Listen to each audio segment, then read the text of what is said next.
chosen ones. You have always known that the mockery was a mask.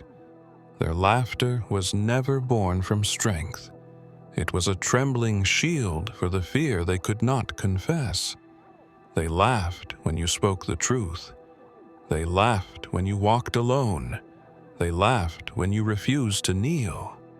But laughter has an expiration date, and today it rots on their lips. It began like a shift in the air, a subtle change in the way people's eyes met yours. For years they had passed you without notice, or with smirks hidden behind the glow of their devices. Now they couldn't hold your gaze. Something unseen had pressed against the atmosphere, something that made even the most prideful step aside. You didn't speak it aloud, but you felt it. The sound had changed. The streets no longer hummed with casual noise. Conversations dipped into hushed tones when you entered the room. The background static of the world dimmed, as if reality itself had turned its ear toward you. They sensed it before they understood it. Your presence was no longer the same. You weren't carrying the old weight of proving yourself. You were carrying something else entirely, something that made even the boldest falter mid-sentence. Some tried to hide behind their earlier mockery, leaning into denial like it could shield them. But inside, they were calculating exits, scanning their surroundings, watching the corners of the sky. They remembered the things you said in passing, the warnings they dismissed, the truths they called delusion. And now, those same truths were echoing through corridors of power, whispered in rooms where no windows faced the street. The turning point came without trumpet or announcement, just the first time they looked away. It was small, almost unnoticeable, but once it happened, it repeated. Eyes dropped, steps quickened. They began excusing themselves, not from conversation, but from proximity to you. They weren't just ignoring you anymore, they were avoiding you. The same ones who laughed first now crossed the street when they saw you coming. Their shoulders tensed, their voice lowered, their confidence fractured. They didn't know what had changed in you, but they knew something had. And the deeper truth, the one they could not face, was that it wasn't just you who had changed. It was everything. They thought they could disguise it, that subtle fracture in their composure, but the human body always betrays the mind. The eyes are the first to falter. In the beginning, it was just a flicker, a glance that didn't hold long enough to be casual. They would meet your gaze for a fraction of a second before retreating, as if something in the depth of your stare forced them to remember what they tried so hard to forget. It didn't matter who they were, strangers in the street, colleagues, even old friends. The pattern was the same. The moment your presence crossed their perception, they shifted, their posture stiffening like a soldier under inspection. It wasn't the stare of intimidation they feared, but the quiet knowledge in your eyes. You had seen too much. You had walked through too much. And in your silence, they saw the reflection of their own shadows. Some tried to pretend it was nothing. They'd smile, make small talk, but their eyes would betray them, darting to the ground, to the horizon, anywhere but you. Others didn't bother pretending. They simply turned their backs, their retreat masked as urgency. But it wasn't urgency, it was escape. They weren't running from danger, they were running from recognition. The air seemed different around you now, charged with something neither hostile nor safe. It carried a weight, and people could feel it without knowing why. You didn't have to speak for the atmosphere to shift. Even the way you stood felt like a silent declaration. You weren't playing by their unspoken rules anymore, and that unsettled them. Rumors began to stir in quiet corners. Someone swore they'd seen something change in your eyes, a flicker like a storm passing behind them. Another claimed your presence felt heavier, as if you were carrying something unseen that pressed against everyone nearby. The whispers spread without proof, but proof was no longer necessary. Every room you entered carried the same rhythm now. Voices dipped, movements slowed, and eyes searched for exits. They could not meet you fully, for to do so would mean to confront the truth that something in you no longer bowed to their perception. And once a person realizes they cannot define you, they begin to fear what you might define them as instead. That fear was growing. It was shaping their steps, altering their tone, turning their eyes into shifting mirrors. It began in the stillness, when the noise of the world dipped low enough for truth to slip through. A whisper, faint yet cutting, brushed against the edge of your awareness. You weren't alone when it happened, but no one else reacted. Heads stayed bowed to their screens, footsteps kept their rhythm, and yet you froze as if the air itself had spoken. The words were not in the language of common speech. They moved differently, resonating somewhere beneath thought, as if they were older than time itself. The tone was gentle, but unyielding, carrying the same weight you had only read about in ancient accounts, the same calm authority as the Nazarene when he spoke, not to the ears, but to the soul. At first, you wondered if it was memory, some fragment of scripture echoing in your mind. But memory cannot change the air around you. This did. The temperature shifted, the wind slowed, and the very space you stood in felt marked, claimed. It was as if the ground beneath you recognized the sound before you did. The whisper didn't linger in repetition. It spoke once, then left you with the weight of its meaning. You couldn't translate it perfectly, but its essence was clear. Stand, for the time is now. And though the message was simple, it carried the power to unravel every hesitation you had been carrying.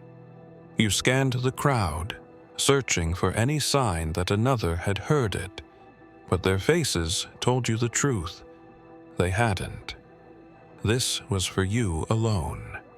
The realization sent a ripple through your spirit, not of pride, but of responsibility. It wasn't a gift you had been given. It was an assignment. The rest of the day, you felt it trailing you like a shadow made of light. Doors you passed seemed to pause before shutting. People who nearly collided with you altered their course without looking up. Even the rhythm of your own breath felt as though it was being guided, drawn into alignment with something far greater. When night fell, the whisper had not returned, but its presence had not left.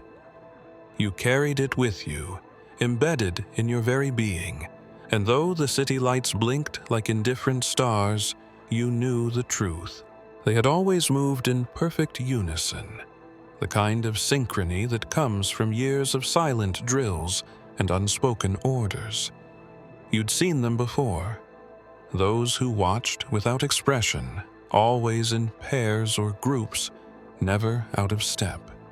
They didn't need uniforms for you to know they belonged to something organized, something hidden behind layers of power. But that night, the pattern broke. It was a narrow street, the kind where shadows fold over each other and every sound feels amplified. You walked without urgency, yet every sense was sharpened. The rhythm behind you began steady, 4 sets of footsteps, equal in weight and distance. But then, without warning, one set faltered. The pause was slight, almost imperceptible, yet enough for the cadence to fracture. You didn't turn, but your pulse marked the shift. Someone had hesitated. In their world, hesitation was dangerous. It meant doubt, recognition, or both. The remaining footsteps continued their perfect tempo, but the one who had broken it seemed to linger, as if caught in a decision they had never trained for. The space between you and them felt charged now, as though an invisible thread had been pulled taut. In that split second, you knew this was more than surveillance. Something in your presence had disrupted their discipline. It wasn't a look you exchanged. Not yet. You could feel their gaze, locked on the back of your head, and with it came the weight of unspoken questions. They had been told who you were, or perhaps only warned what you might be. But until this moment, you were just a target on paper. Now, you were real, and reality always shakes the plan. The hesitation didn't last long. The fractured footsteps rejoined the rhythm, matching the others once again, but the damage was done. Once precision is broken, it cannot be perfectly restored. You could sense it in the air behind you, a seed of uncertainty planted in someone trained never to doubt. At the next corner, their formation dissolved entirely, splitting off into separate directions. To an untrained eye, it would seem normal. To you, it was an admission. Whatever orders they'd been given, your presence had changed their course. It was buried in a speech no one expected to matter, a public address meant to pacify rather than provoke. The man at the podium read from his notes with the usual calculated tone, his eyes scanning the room like a practiced hawk. The crowd listened politely, minds half absent, until the moment the slip occurred. It wasn't an error of pronunciation or timing, it was something else entirely. In the middle of a sentence about security measures and national unity, his voice shifted, almost imperceptibly, and out came words that were not in his prepared script. They weren't political slogans or diplomatic phrases, they were scripture. The cadence was unmistakable. The stone the builders rejected has become the cornerstone. The sound of it cut through the chamber like a blade of light. No one in his position would quote such a verse by accident, especially not this one. A direct echo of the Nazarene's own words, spoken before those who sought to entrap him. The room reacted as if an invisible wind had passed through. A few heads lifted sharply. Others froze, hands tightening around pens, phones, or glasses. The man himself seemed to realize only after the words left his mouth, a flicker of unease passing through his controlled expression. He cleared his throat, returned to the notes, but it was too late. The verse hung in the air like a bell still ringing. Some dismissed it as nothing more than a slip of the tongue, but you knew better. Words like that do not fall randomly. They surface when the unseen presses against the visible, when truth forces its way into the cracks of control. You had read that verse countless times, but never had it felt so precisely placed, so undeniably timed. In the hours that followed, recordings of the moment began circulating. Commentators argued over whether it was intentional. Linguists analyzed his tone. Advisors scrambled to rewrite the transcript, omitting the verse entirely, but the effort was pointless. Those who had heard it would not forget, and those who understood it would not let it go. Somewhere within those walls of power, someone had felt the tremor. It wasn't in the shaking of the ground or the flicker of the lights, but in the recognition that the same words spoken 2 millennia ago had once again found their way into the heart of the system. It began with a flicker, so quick most would have missed it, a single pulse in the glow of a tower far across the city skyline. You caught it without meaning to, your eyes drawn as if something had whispered for you to look. Then came the second pulse, followed by a silence that wasn't just the absence of sound, but the absence of something deeper. At first, you thought it was only one sector, but as you moved through the streets, the pattern revealed itself. Antennas that normally blinked without pause stood still. Satellite dishes sat frozen, angled toward nothing. The faint hum of electromagnetic chatter, the quiet noise most never notice, was gone. Even the air felt lighter, as though something had stopped pressing against it. People noticed in fragments. A driver slowing when navigation failed. A pedestrian frowning at a dead phone screen. A group in the corner of a cafe turning their devices over again and again, hoping the problem was temporary. But you knew this wasn't an accident. Signals don't die everywhere at once without a hand pulling the cord. You could feel the watching eyes withdraw, not because they chose to, but because something had cut them off. Those who monitored you from afar were suddenly blind, and in that blindness, you could almost hear their unease. It wasn't just about losing sight of you, it was about losing control of the flow they relied on. The silence was heavier in certain streets, as if the absence of connection had stripped away the layer between worlds. You walked through it and felt the space open wider. An unspoken permission to move without being measured. Every step carried the weight of knowing that somewhere, rooms filled with screens had gone black. And then, you noticed something stranger. In the midst of the outage, there were no alarms, no flashing emergency alerts, no public statements. They weren't explaining it because they couldn't. To acknowledge it would mean admitting that whatever caused it was beyond their grasp. The blackout lasted less than an hour, but the aftermath lingered. When the signals returned, they came back with a different rhythm, as if something unseen had passed through their channels and left its mark. Somewhere in those quiet minutes, they had lost more than surveillance. They had lost certainty. And you couldn't help but wonder what else had slipped through while the world wasn't looking. The fire had been silent, the kind that doesn't roar or rage, but moves with an unsettling calm. By the time you arrived, the air was thick with the smell of charred metal and something older, almost like incense carried on the wind. No one spoke much. They stood in small clusters, staring at the blackened ruin as if words might disturb whatever still lingered there. You stepped closer, feeling the crunch of debris beneath your feet.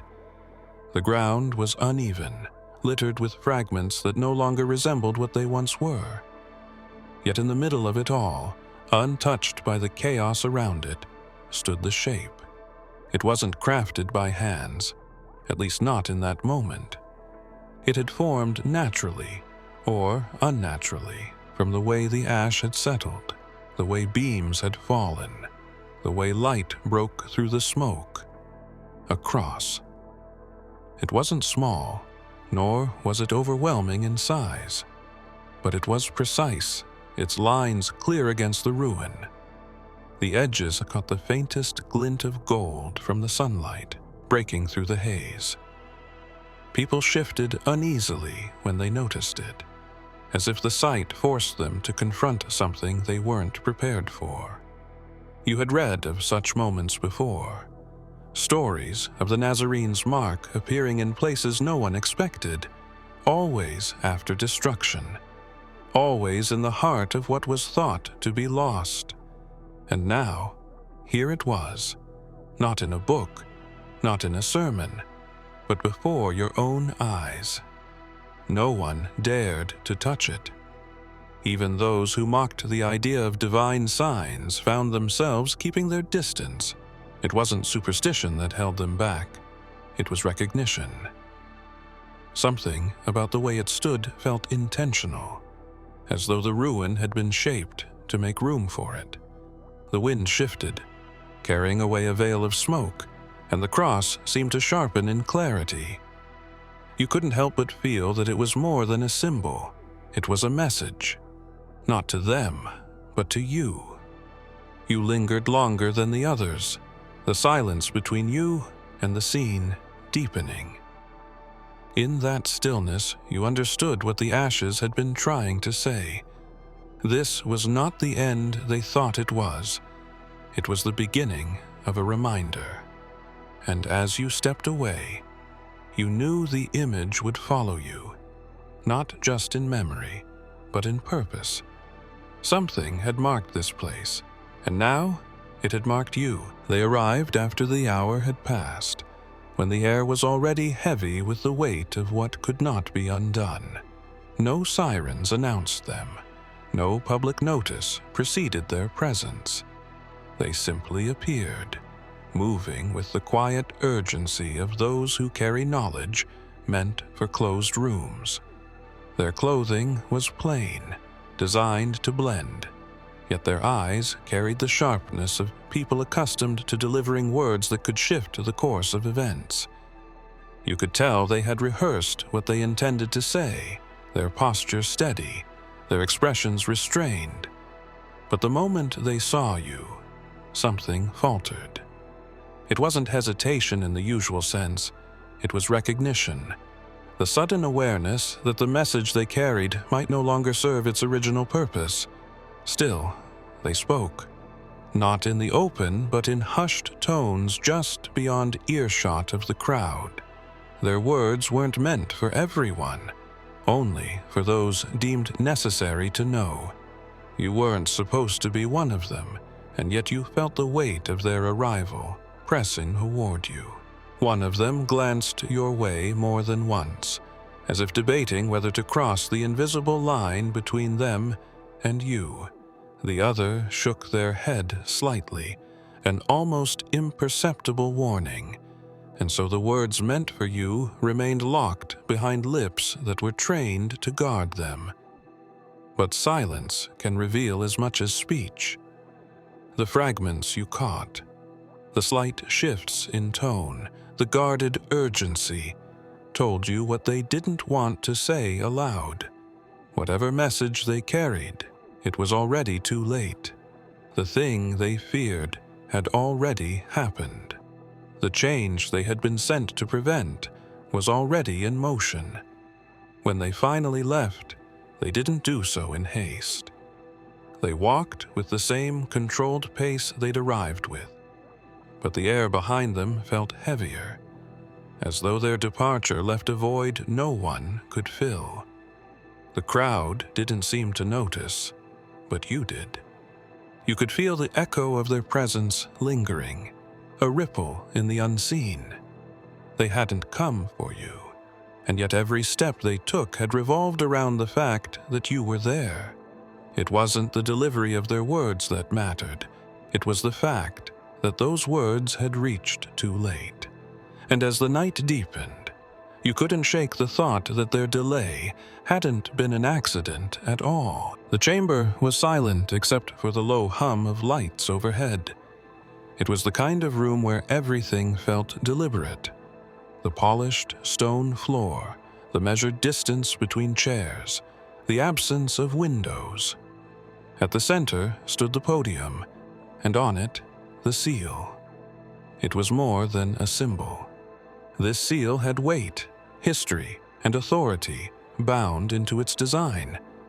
People treated it as untouchable, not because it was fragile, but because it was final. Once affixed, it meant the matter was closed. Nothing opened again without a struggle. You stood near the back when it happened. There was no hand upon it, no force applied. One moment, the seal was whole, its golden edges catching the light. The next, a hairline crack appeared down its center, so precise it might have been drawn by an invisible blade. Gasps broke the stillness as the split widened until the emblem was cleanly divided. No one moved for several seconds. The officials in the room exchanged glances, their practiced composure slipping. The breaking of that seal was more than a breach. It was a message, but from whom? You felt it before you understood it, a pull in the air that resonated somewhere deeper than sight or sound. It reminded you of old accounts you'd read, moments when unseen power marked the visible world in ways that defied explanation. There was no wind, no heat, no quake, just the undeniable truth that what was whole a moment ago had been split by something not of human origin. One figure in the front, an older man with silver at his temples, leaned forward as if to examine it. His lips moved silently, but you recognized the formation of the words. It was scripture, though he did not say it aloud. What is bound on earth will be bound in heaven, and what is loosed on earth will be loosed in heaven. The seal now lay in two perfect halves, its authority undone. No one dared to touch it. In that moment, you realized this was not destruction. It was release. Something held within had been allowed to pass through, and as the whispers grew, you knew the real question was not who had split the seal, but what had been waiting behind it all along. You woke before the first light, the kind of waking that comes without alarm or reason, as if some unseen force had tapped your shoulder. The city outside your window should have been restless with its usual pre-dawn stirrings, delivery trucks rumbling in the distance, footsteps of early workers echoing against stone, the hum of lights in corner shops. But there was nothing. You stepped into the street, and the emptiness was immediate. No cars passed, no voices carried through the air, not even the stray sounds of life that cling to the quietest hours. The street lamps still burned, casting their pale glow across vacant sidewalks, but the light felt wrong, too still, as if it illuminated a stage after the actors had fled. Shutters on shop fronts were closed tight, not in the usual way, but sealed as though the owners had no intention of returning soon. Doors that were always left ajar in the early hours were locked. Even the stray animals that roamed these alleys seemed to have vanished. The absence was not born from chaos. There was no sign of struggle, no scattering of possessions, no marks of hurried departure. It was as if the entire place had agreed, silently and all at once, to withdraw. As you walked, you noticed something else. Every corner you turned revealed the same sight. Streets stretching empty in every direction, the horizon bare of movement. Yet there was a strange order to it, as though this was not abandonment, but preparation. In the distance, you caught a flicker, one light in an upper window, swaying as if from a candle. It vanished the moment you fixed your eyes on it, but you could still feel the faint warmth it left in your chest. Someone was still here. Someone was watching. The air carried no breeze, yet your skin tingled as if the wind had shifted. You thought of the moments just before a storm, when nature itself holds its breath. But this felt deeper, older, like the city had stepped aside to make space for something not meant to share its streets. The further you walked, the clearer it became. The emptiness wasn't an accident. It was a clearing. Something was coming through, and every soul that once filled these roads had felt it before you did. The horizon had turned an unnatural shade, not the red of sunset or the gray of storm, but a deep, shifting color that seemed to drink the light around it. The streets behind you were silent, the air ahead impossibly still. You could hear your own heartbeat with startling clarity, each thud echoing in a space that felt too vast for sound. It began as a shape at the edge of sight, indistinct, yet undeniable. It wasn't moving quickly, but every second brought it closer, its outline growing sharper while the light around it dimmed. It wasn't a shadow cast by something else. It was the shadow itself, as though darkness had decided to take form. You stood without moving, not out of courage, but because you knew there was no place to run that would change what was coming. The ground beneath your feet carried a faint vibration, a pulse that matched the rhythm of something ancient, something that had been counted down for longer than you had been alive. For a brief moment, you thought you heard it, a sound far off, muted but resonant. It wasn't like any instrument you'd known, yet it carried the same weight as the descriptions in the oldest writings, the ones that spoke of a trumpet that would split the veil between what is and what will be. The shadow stopped, holding its place just far enough that you couldn't see its full form. The air between you shimmered, as if bent by heat, though the night was cold. You felt the pressure in your chest, the unspoken demand to remain still, to witness. Somewhere beyond the silence, a flicker of light danced, not bright enough to pierce the darkness, but enough to remind you it was still there. The shadow did not retreat, nor did it advance. It waited, as though it too was listening for something. And then the faint sound came again, clearer now, a single note hanging in the air like a thread between worlds. It was not yet the trumpet call you had read about, but it carried the same promise, the same inevitability. The shadow shifted slightly, as if preparing to move, and in that moment, you understood. You were not waiting for it to act. It was waiting for the signal.